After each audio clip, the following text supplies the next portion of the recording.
네, 하나님께서 우리에게 주신 말씀을 보겠습니다. 마가복음 4장 35절에서 41절 말씀입니다. 마가복음 4장 35절에서 41절까지 주의 말씀입니다. 찾으셨으면 제가 봉독해 드리겠습니다. 그날 젊을 때에 제자들에게 이르시되 우리가 저편으로 건너가자 하시니 그들이 무리를 떠나 예수를 배에 계신 그대로 모시고 가매 다른 배들도 함께 하더니 큰 광풍이 일어나며 물결이 배에 부딪혀 들어와 배에 가득하게 되었더라. 예수께서는 고물에서 베개를 메고 주무시더니 제자들이 깨우며 이르되 선생님이여 우리가 죽게 된 것을 돌보지 아니하시나이까 하니 예수께서 깨어 바람을 꾸짖으시며 바다더러 이르되 잠잠하라 고요하라 하시니 바람이 그치고 아주 잔잔하여 지더라. 이에 제자들에게 이르시되 어찌하여 이렇게 무서워하느냐 너희가 어찌 믿음이 없느냐 하시니 그들이 심히 두려워하여 서로 말하되 그가 누구이기에 바람과 바다도 순종하는가 하였더라. 아멘. 좌우 옆 사람하고 인사합시다. 사랑합니다. 축복합니다. 인사합시다. 축복합니다. 좀 더 마음을 담아서 고백할까요? 풍랑 가운데서도 믿음을 지킵시다. 우리 고백합시다. 믿음을 지킵시다. 전에 2부에도 제가 처음에 그런 이야기를 했는데 오늘 제가 말씀 제목을 풍랑 속에서라고 붙였는데 제가 지금 풍랑 속에 있는 것 같습니다. 그 기분을 지금도 떠날 수가 없습니다. 네, 오늘 하나님께서 우리에게 주신 말씀에 귀한 은혜로 허락해 주실 줄 믿습니다. 아멘. 35절에 읽어보면 예수께서 그날 저물 때에 제자들에게 이르시되 우리가 저편으로 건너가자 그렇게 말씀하십니다. 왜 예수님께서는 제자들더러 바다 저편으로 건너가자고 하시는 것일까요? 예수님과 제자들은 마가복음 4장 1절에 의하면 지금 가버나움의 한 바닷가에 있습니다. 예수님께서는 바닷가에서 늘 하시던 대로 사람들을 만나고 그리고 말씀으로 그들을 가르치셨습니다. 그렇게 한참을 가르치시더니 날이 저물어 저녁 시간이 된 것입니다. 예수님께서는 제자들더러 저녁 시간이 돼서 바다 건너편으로 가자고 명하고 계십니다. 주석에 의하면 당시 어부들은 대부분 저녁에 물고기를 잡았다라고 합니다. 아마 유대 지방의 뜨거운 햇볕 때문에 낮에는 고기를 잡을 수가 없었던 모양입니다. 대부분 저녁에 고기를 잡았는데 저녁이 되어서 바다 한가운데로 들어가자라고 말하는 것은 아무리 이들이 저녁에 고기를 잡는 그들의 삶이었지만 참으로 쉽지 않은 일이었던 것 같습니다. 그리고 제자들이 타고 있는 배는 고기를 잡는 어선으로서 긴 여정에는 굉장히 취약했던 배였습니다. 그러나 그럼에도 불구하고 그들이 배를 띄우고 바다 저편으로의 여정을 시작한 것은 주님이 가자고 하셨기 때문이었습니다. 사랑하는 여러분, 그리스도의 제자란 어떤 사람을 말하는가요?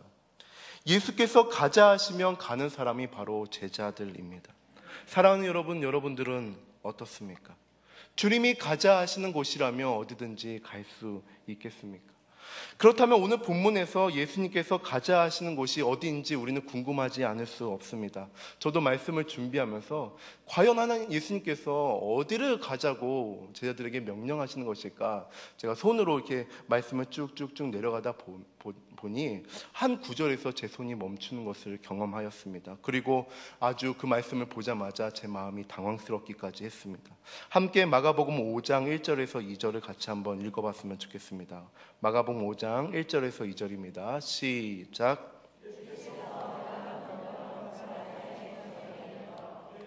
서 나오심에 그 더러운 귀신 들린 사람이 무덤 사이에서 나와 만나. 사랑하는 여러분, 우리 주님께서 가자 하시는 곳 어디였습니까? 그곳은 잘 차려입은 사람들이 기다린 곳이 아니었습니다. 뭔가 좋은 집, 좋은 땅, 뭔가 이렇게 아름다운 풍경이 기다리고 있는 곳도 아니었습니다. 그곳은 유대인이라면 어느 누구도 가기 꺼려했던 이방인들의 땅이었습니다. 제가 당황스러워했던 것은 제 마음속에서 어느 정도 예수님이 가자 하는 곳이면 환영받고 인정받는 길로 우리를 이끄시지 않을까라는 마음 때문이었고 제 자신이 우리 주님께 그것을 물어봤기 때문이었던 것 같습니다. 그런데 예수님께서는 거라사 이네 지방의 땅으로 가자 하시니 제 마음이 심히 답답하고 당황스럽고 부담스러웠던 것이죠. 예수님께서 가자 하신 그 제자들과의 행성지는 다름 아닌 거라사인의 지방이었습니다. 당황스럽게도 우리 주님이 가자 하신 곳은 쇠사슬에 묶여있는 귀신 들린 사람이 기다리고 있는 곳이었습니다. 사랑하는 여러분, 우리 주님이 가자 하시는 곳이라면 분명 우리에게 기쁨이 있고 즐거움이 있고 행복함이 있습니다.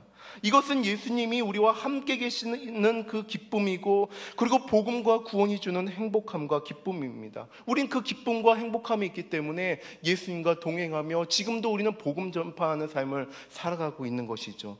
그런데 예수님께서 가자 하시는 곳, 어쩌면 우리가 바라고 원하는 그런 모습의 장소가 아닐지도 모릅니다. 그곳은 철저히 어둠이 존재하고 있는 곳일지도 모릅니다. 악한 권세에 눌려있는 사람들이 있는 곳일지도 모릅니다. 죄와 저주로 인해 쇠사슬 같은 곳으로 매여있는 사람들, 용서하지 못해 분노로 가득 찬 사람들이 있는 곳일지도 모르겠습니다. 우리 주님은 그곳으로 가자며 우리들을 이끌고 있는 것이죠. 사랑하는 여러분, 저는 이것이 그리스도인의 삶이겠다라는 생각도 해봅니다.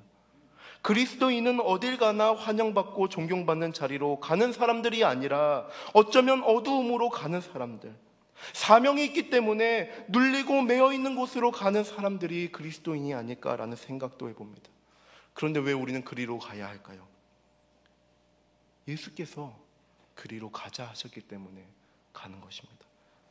예수 그리스도께서 거라사인의 지방의 땅으로 들어가 귀신에 매여 있는 자를 자유케 하셨던 것처럼 우리 역시도 예수 그리스도의 마음으로 그 땅으로 들어가 어둠의 권세에 매여 있는 자들을 복음으로 자유케 하기 위함이기 때문에 우리는 그곳으로 들어가야 하는 것이죠.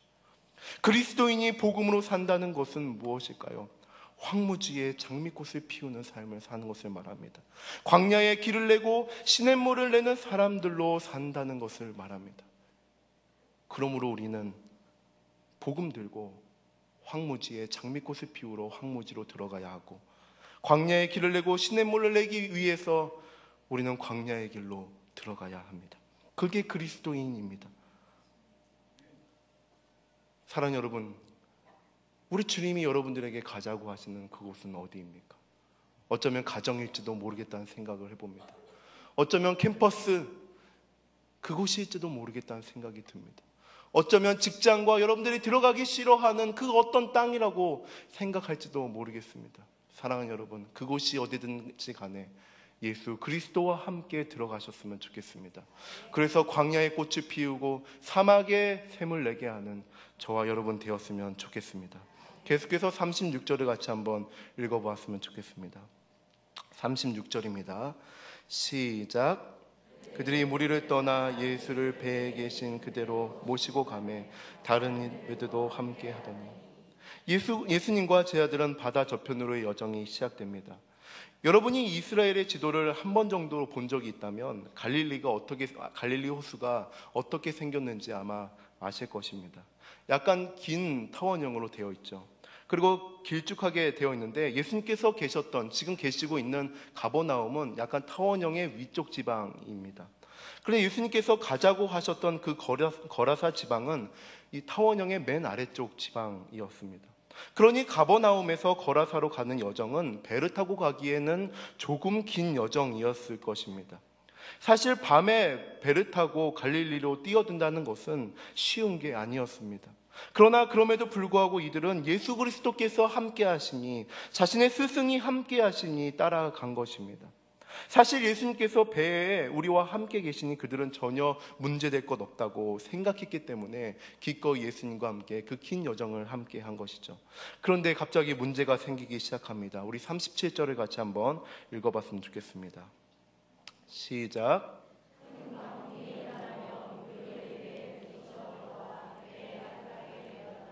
갈릴리 바다는 당시 해수면보다 좀 아래에 있었습니다. 주변은 또한 산으로 둘러싸여 있어가지고 이런 지형적 특징으로 인해 갈릴리는 늘 자주 광풍을 동반한 강한 바람이 자주 불었다라고 합니다. 그래서 그 광풍이 너무나 자주 불었기 때문에 크고 작은 인명피해가 있었다라고 합니다. 당시 제자들이 타고 있는 배는 작은 어선이었을 것입니다. 아마 성경 저자들은 이 베드로의 배가 아닐까라고 추측도 하기도 합니다. 그러니 이 어부였던 이들은 갑작스러운 광풍으로 인해 죽음의 두려움에 직면하지 않을 수 없었습니다. 이들은 늘 배와 함께했던 어부였지만 그들이 타고 있었던 배는 작은 어선이었고 갑작스러운 광풍에 도무지 손쓸 수 없도록 준비되어 있지 않았기 때문에 광풍이 불었을 때 이들은 죽음의 위험에 직면하게 된 것이죠. 그래서 이들은 살기 위해 발버둥치기 시작합니다. 배 안에 가득 고인 물을 밖으로 막 빼내기 시작합니다. 배가 파손당하지 않도록 물건을 밖으로 버린다든지 정신없이 이들은 살기 위해 분주하기 시작합니다. 사랑하는 여러분, 예수님께서 가자 하여 말씀대로 순종하여 따랐던 길에 죽음의 위기가 생긴 것이죠. 이것을 어떻게 우리는 이해할 수 있겠습니까? 사랑하는 여러분, 여러분들도 그런 일들 많이 겪지 않습니까? 예수 그리스도께서 가자 하시던 길, 예수님께서 함께 하시마 말씀하셨던 그 말씀 믿고 따랐던 그 길에 알 수 없는 고난과 풍랑의 삶이 계속되고 있는 것이죠. 그런데 이 상황 속에서 주님이 우리와 함께 계시면 그나마 문제도 되지 않는데 더욱 문제가 생기는 일이 벌어지기 시작합니다. 38절을 같이 한번 읽어봤으면 좋겠습니다. 38절입니다. 시작. 예수께서는 고물에서 베개를 베고 주무시더니 제자들이 깨우며 이르되 선생님이여 우리가 죽게 된 것을 돌보지 아니하시나이까. 사랑하는 여러분, 살기 위해 분주하게 물을 밖으로 막 퍼내고 돛을 붙들고 있고 배를 가볍게 하려고 발버둥 치고 있는 이 제자들의 모습을 상상해 보기를 바랍니다. 하나님 나라의 사명, 사람 낚는 어부로 만들어주겠다 말씀하여서 그 말씀 하나 믿고 따랐던 이 제자의 길에 지금은 살기 위해서 물을 막 퍼내야 하는 말도 안 되는 상황에 처해지게 된 것입니다. 그런데 정작 미안해서 더 움직여야 할 우리 주님, 얘들아 미안하다, 나를 따르다 보니까 이런 일도 생기는구나, 미안하다 하면서 같이 좀 퍼나르고, 야 베드로야 너 가서 물건을 좀 옮겨놔라 하면서 앞장서서 열심히 일을 해야 할 예수님께서 도무지 보이지 않고 배 한켠에서 주무시고 계시는 것입니다. 그리고 제자들은 이 예수님을 깨우기 시작합니다. 사랑하는 여러분, 예수님은 왜 주무신 것일까요? 예수님의 사역은 사실 굉장히 어려운 사역들이 이어지고 있었습니다. 예수님의 사역은 쉽지 않았을 것입니다. 예수님께서는 가버나움의 바닷가에서 긴 설교를 하셨고 여기저기서 찾아오는 병자들과 귀신 들린 자들을 치유하는 사역을 마치신 상태였습니다. 사랑하는 여러분, 긴 설교뿐만 아니라 여기저기서 찾아온 아픈 사람의 앓는 소리, 귀신 들린 자들이 여기저기서 막 소리치고 다윗의 자손 예수여라고 막 조롱하는 그런 소리를 예수님은 늘 들었을 것입니다. 제가 아는 한 병원의 원목으로 계시는 목사님께서 하루는 굉장히 힘들고 낙심 중에 계신 모습을 제가 보았습니다. 그래서 왜 그렇게 힘들고 뭐 어려운 일이 다 계시냐고 여쭤봤더니 그 병원에서 맨날 그 병자들을 이렇게 마주 대하시는 것이죠. 하루의 일과가 병원 신방을 돌아다니시는 것인데 그 병원 신방을 돌아다니다 보면은 그렇게 아파가지고 눈물을 흘리고 고통스러워하는 병자들의 앓는 소리를 듣고 나면 하루 종일 우울하고 답답해한다고. 그래서 이 원목 목사님은 기도로 자신의 삶을 풀어가지 않으면 하루라도 이 병원 사역을 해낼 수 없다고 하는 이야기를 제가 들은 적이 있습니다. 우리 주님은 이렇게 많은 사역을 감당하시고 배에 오르시자마자 피곤하여 주무신 것입니다. 예수님께서 굳이 육지로 가시는 것을 피해 배편을 이용하신 것도 어쩌면 배를 이용하면 그래도 조금 쉴 수 있을 것이라고 여겼기 때문이었습니다. 그래서 예수님은 배에 오르시고 배에 오르시자마자 주무신 것입니다. 이렇게 고나여 주무시는 예수님의 모습을 본 많은 성경학자들은 하나님의 인간 되심에 대해서 묵상하곤 했습니다. 예수님은 완벽한 인간이시며 또한 완벽한 하나님의 모습을 이 주무시는 모습을 통해서 그들은 발견하기 시작한 것이죠. 그러기에 피곤하여 쓰러져 잠을 주무신 것입니다. 이러한 인간이신 예수님의 모습은 치유 사역을 하고 귀신을 내어 쫓는 그 권세를 가지신 하나님 되심과 극명한 대조를 이루고 있습니다. 예수님도 완벽한 인간이셨는데, 사랑하는 여러분, 어떻게 이렇게 사나운 풍랑이 일고 있는데 예수님은 잠을 주무실 수 있었을까요? 시편 107편 25절에서 30절을 제가 읽어드리고자 합니다. 눈으로 같이 한번 읽어봤으면 좋겠는데요, 제가 읽어드리겠습니다. 여호와께서 명령하신즉 광풍이 일어나 바다 물결을 일으키는도다. 그들이 하늘로 솟구쳤다가 깊은 곳으로 내려가나니 그 위험 때문에 그들의 영혼이 녹는도다. 그들이 이리저리 구르며 취한 자같이 비틀거리니 그들의 모든 지각이 혼돈 속에 빠지는도다. 이에 그들이 그들의 고통 때문에 여호와께 부르짖음에 그가 그들의 고통에서 그들을 인도하여 내시고 광풍을 고요하게 하사 물결도 잔잔하게 하신도다. 그들이 평온함으로 말미암아 기뻐하는 중에 여호와께서 그들이 바라는 항구로 인도하시는도다. 사랑하는 여러분, 예수님께서 어떻게 그 풍랑이 일는 그 바닷속에서 주무실 수 있었을까요? 예수님이 그 풍랑이 있는 그 바닷속에서 그가 편히 곤히 주무실 수 있었던 것은 하나님이 어떤 분이신지 알았기 때문입니다. 풍랑이 우리의 삶과 죽음을 어찌할 수 없다라는 것을 그분이 알았기 때문에 그는 편안히 주무실 수 있었습니다.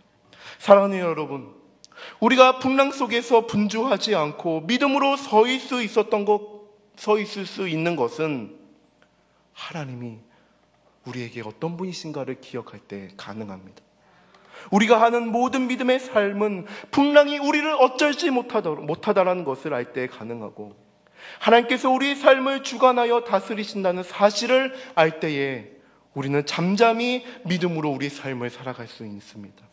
우리가 믿는 하나님은 풍랑을 잠잠하게 하시며 우리를 평온함으로 말미암아 우리들이 바라는 항구로 인도하시는 하나님이십니다라는 사실을 우리가 우리의 삶 속에서, 우리의 풍랑 속에서 고백하며 나갈 때 우리는 실족하지 않고 낙심하지 않고 우리에게 허락된 믿음의 삶을 걸어갈 수 있는 것입니다.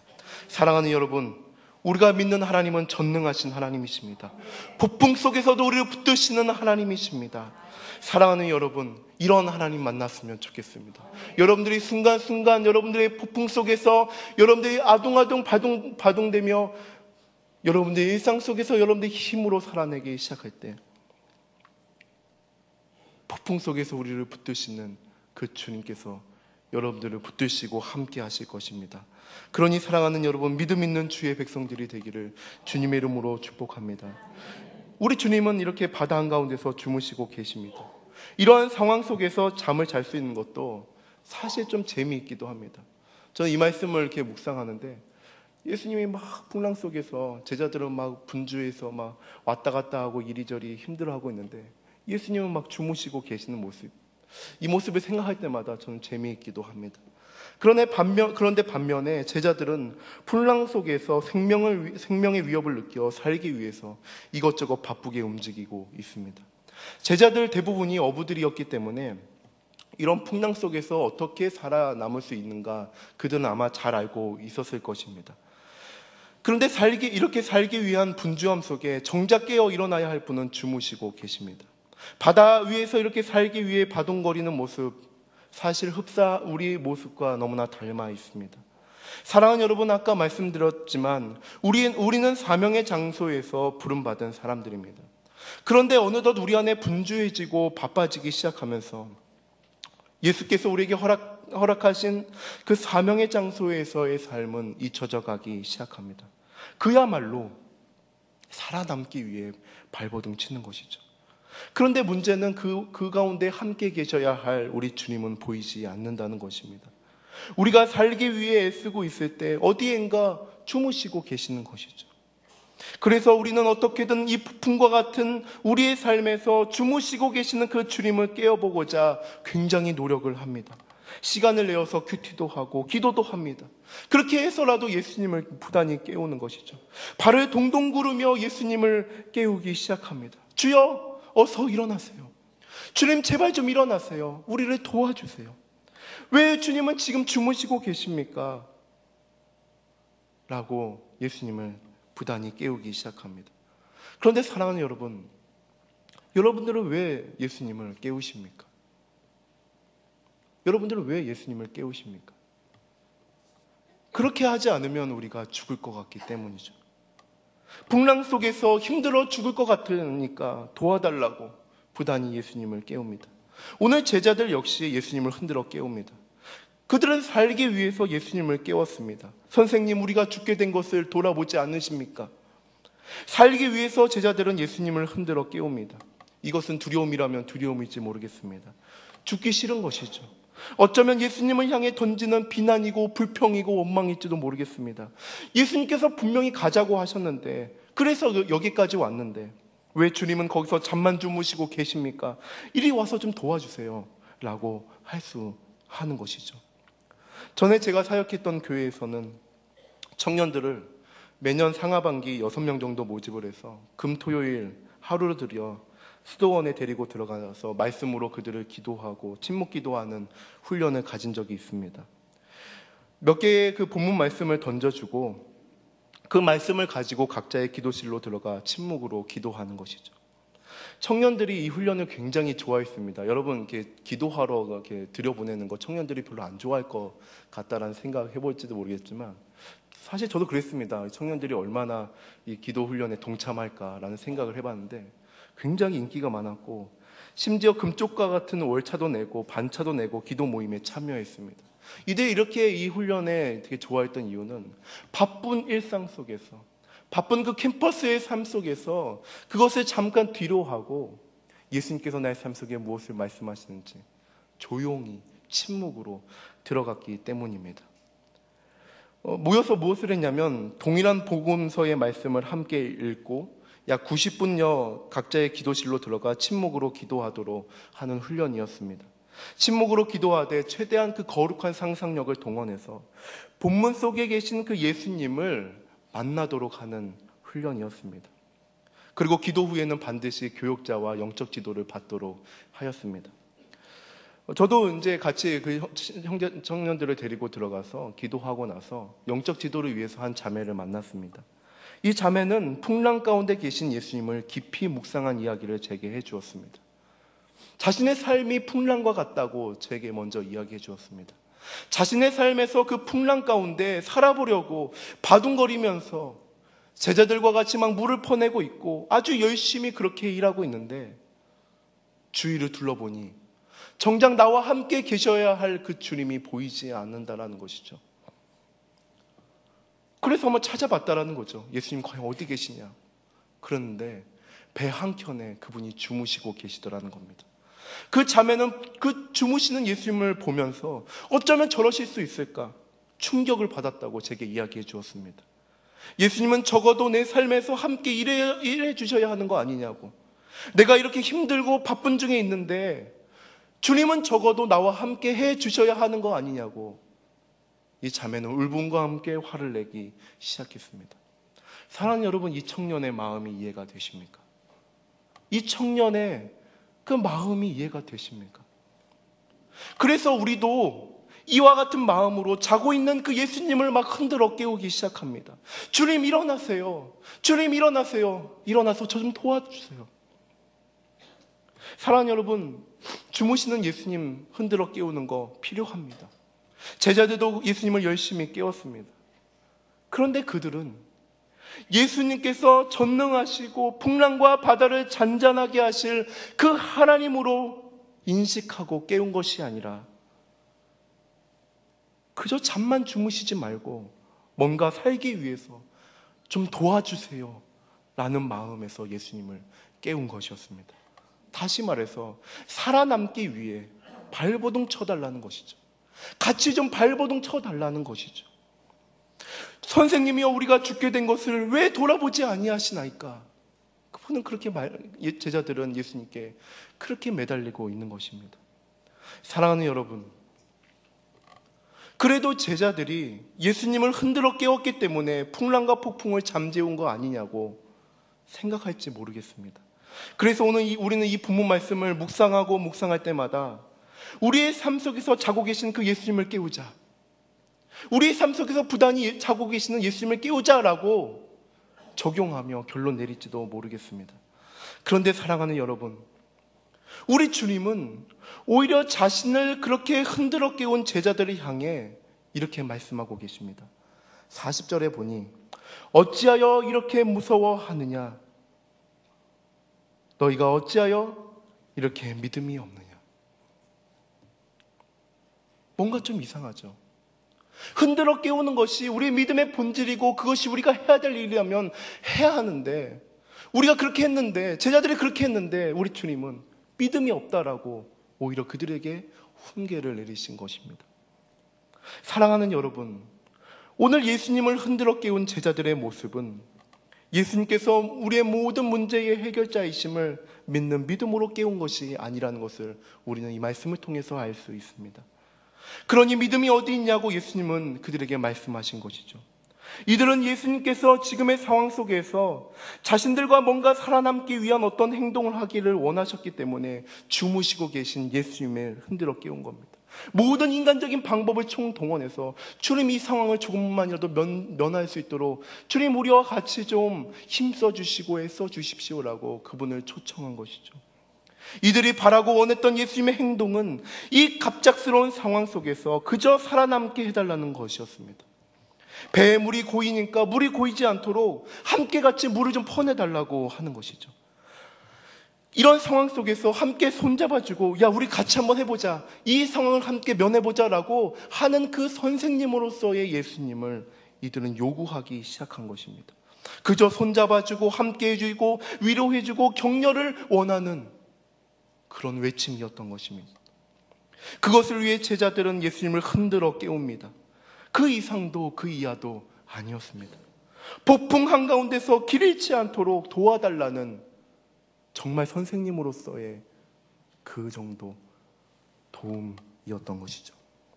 사랑하는 여러분, 우리 역시 일상에서 예수님을 붙들고 삽니다. 왜냐하면 예수님께서 우리의 삶 속에서 뭔가 움직이시고 행동하기를 원하기 때문입니다. 예수님께서 우리의 인생의 크고 작은 풍랑 속에서 그저 가만히 계시지만 말고 뭔가 행동하기를 원하기 때문에 우린 일상에서 예수님을 붙들고 삽니다. 오늘 제자들에게 놓여진 풍랑 한복판은 어쩌면 우리가 살고 있는 현실 세계일지도 모르겠습니다.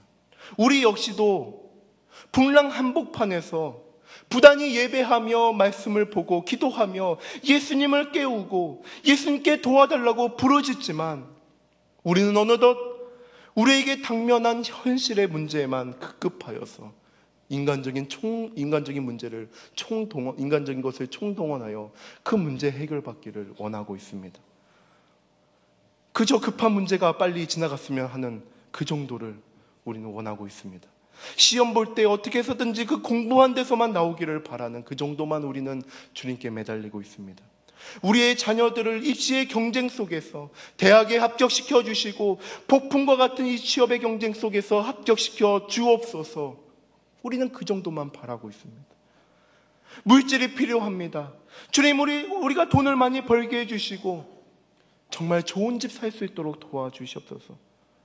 우리의 현재의 고난 속에서 우리의 마음을 만지시고 위로하여 주옵소서.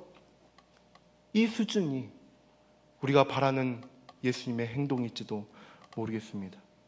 그렇기 때문에 우리는 늘 발을 동동 구르며 예수님을 부단히 깨웁니다.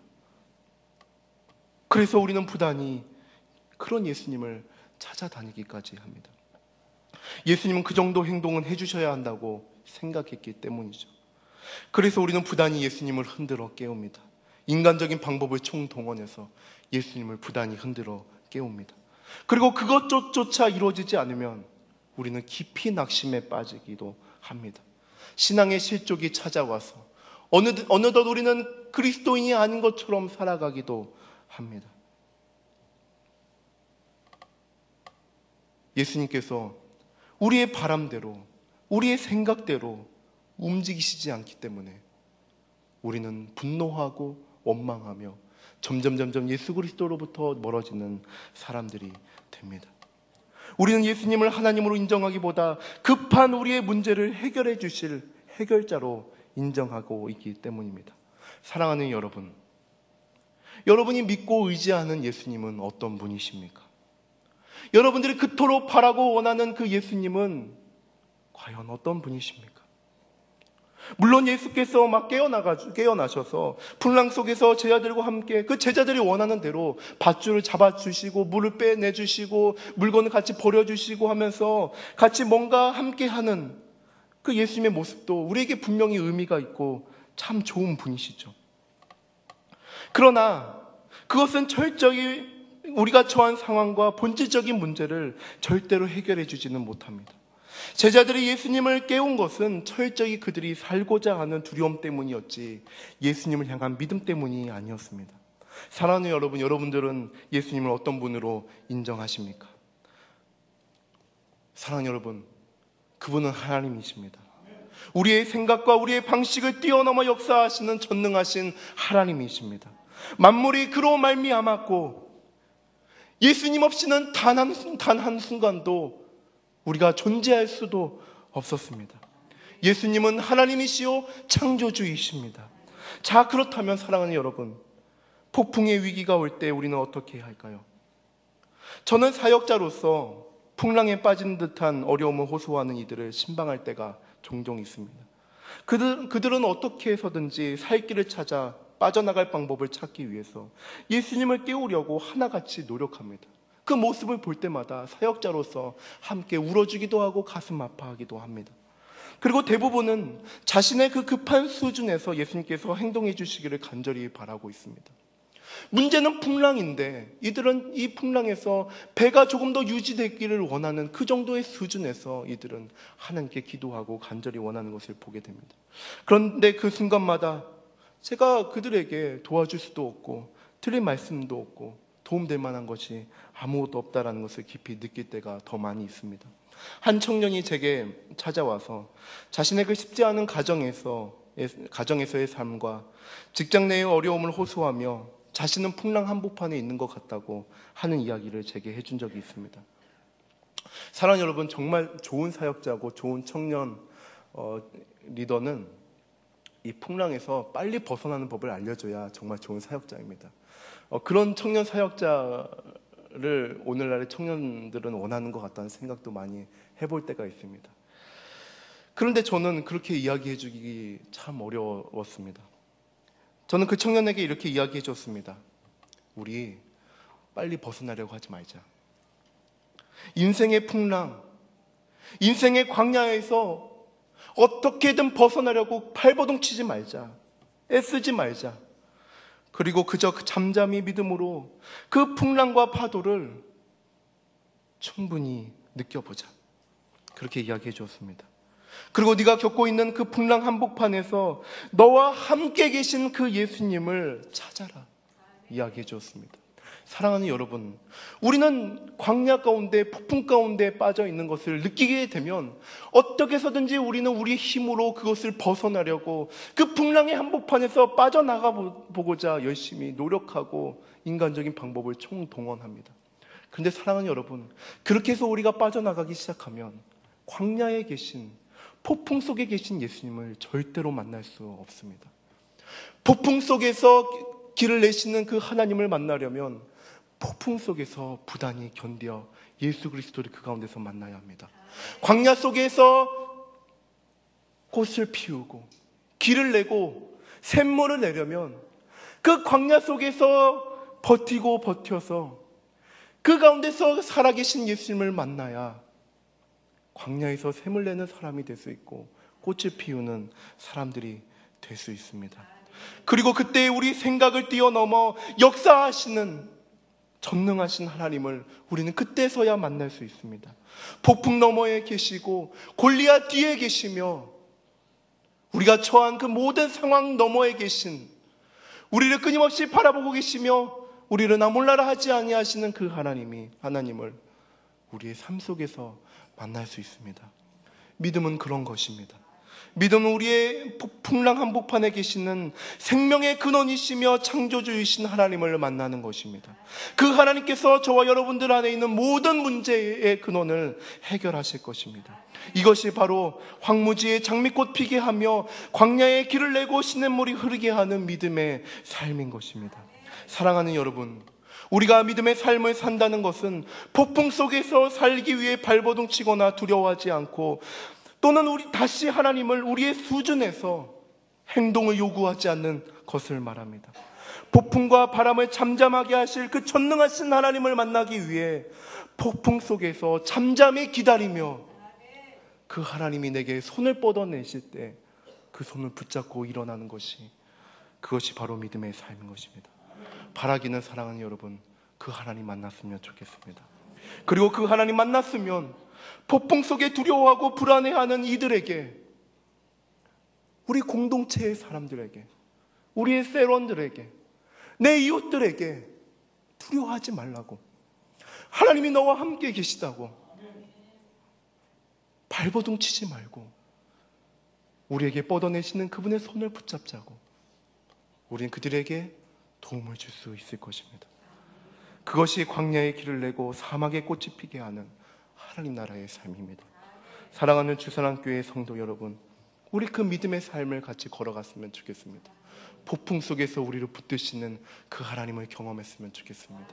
우리의 모든 인간적인 방법을 내려놓고 하나님이 우리에게 찾아오시도록 잠잠히 우리의 힘을 빼고 믿음으로 그분께 우리 삶을 열어드리는 저와 여러분 되었으면 좋겠습니다. 그것이 믿음의 삶이며 사명을 살아가는 그리스도인의 삶입니다. 기도하시겠습니다. 하나님 아버지, 크고 작은 우리가 겪는 인생의 풍랑 속에서 믿음 잃지 않게 도와주시옵소서.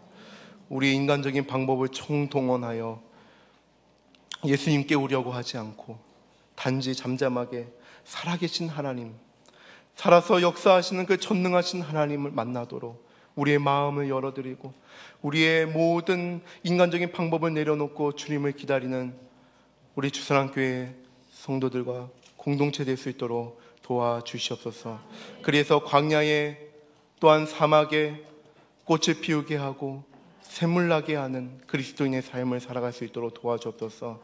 황무지에 장미꽃을 피게 하는 그런 믿음의 사람들이 될 수 있도록 도와주시옵소서.